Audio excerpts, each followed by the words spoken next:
The Denver Nuggets defeated the Los Angeles Lakers 112 to 105 in game 3. This was a huge victory by the Nuggets, and it pretty much ended the Lakers season because now the Nuggets are up 3 to 0. No team in NBA history has ever come back from an 0-3 deficit. The Lakers are done. That it's pretty much certain the Lakers are done. It's just a question of now, in how many games will the Lakers be eliminated? Will they get swept or will they lose in 5 in Denver? That's really the question left for the series.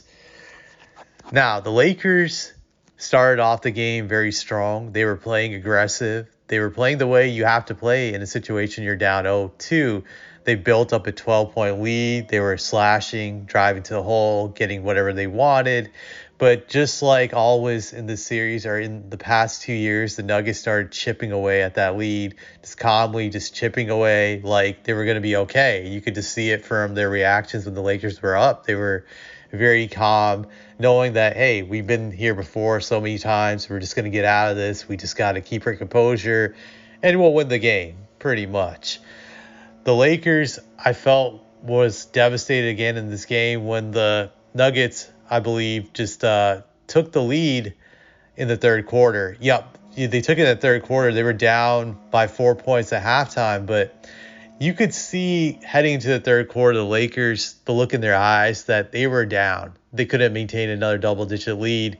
And there was a part of the third quarter, I think it might have been early in the third quarter, where I could tell the Lakers were just going to lose this game. It was a given because you could tell from their body language that they were dejected, and they stopped attacking the hole like they had done in the first half. They just weren't playing aggressive on the offensive end anymore, and they were settling for jump shots. So you could tell that the Nuggets were inside their heads at that point in time, and they were just like, all right, we're ready for Cancun. I don't want to try hard anymore and take this abuse.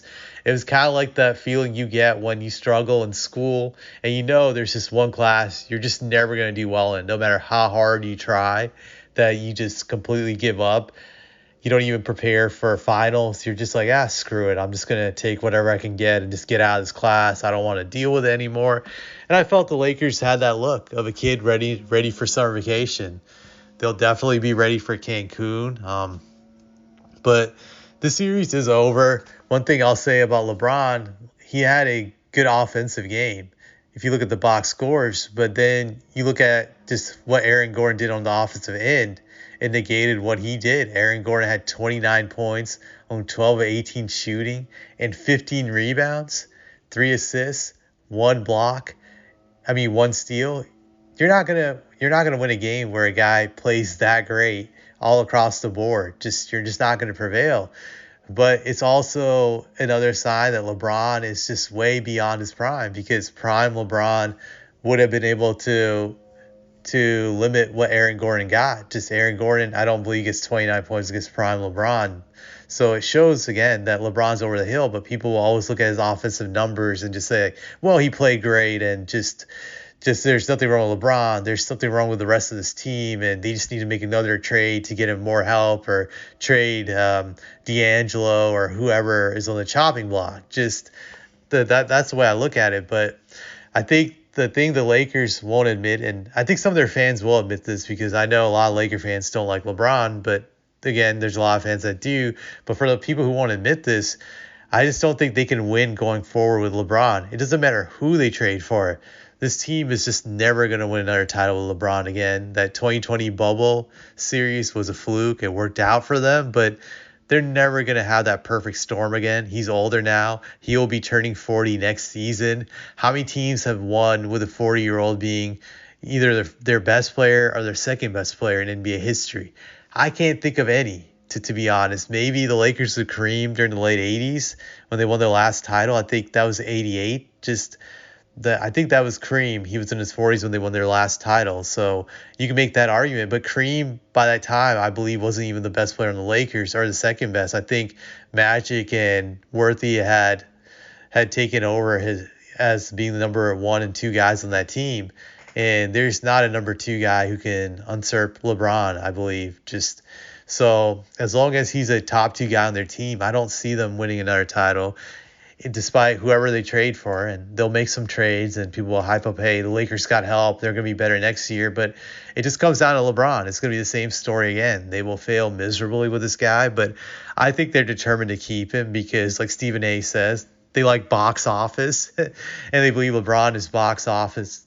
Even if they don't win games, they're determined that he'll be able to draw crowds to people. So the Lakers are stuck with this guy, and they're probably going to be trashed for the rest of this decade because I expect LeBron to play a few more years, and then they'll have to rebuild the team in 2027 unless they are able to cheat and just steal a bunch of superstars through free agency, which is always possible, but I think most likely they won't. So the Lakers are just done for this decade.